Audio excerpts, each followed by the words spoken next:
Today I want to show you guys this fuse brake finder. This is really cool, very useful device if you are wondering which fuse to trip.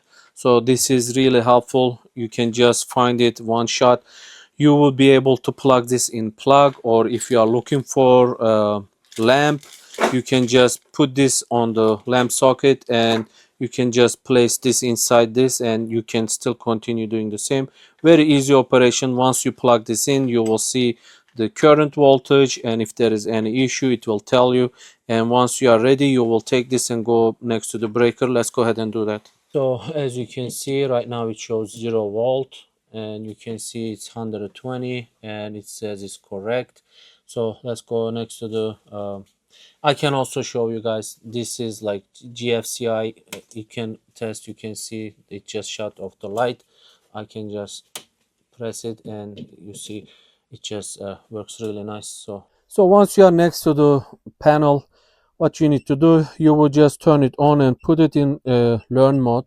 Once you do that, you will just go through from top to bottom and make sure that you are pointing the head of the unit to the breakers. So you will just go top to bottom and it will just learn whatever.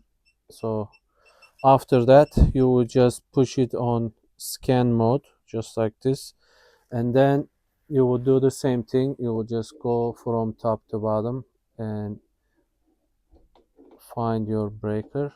So let's keep doing that.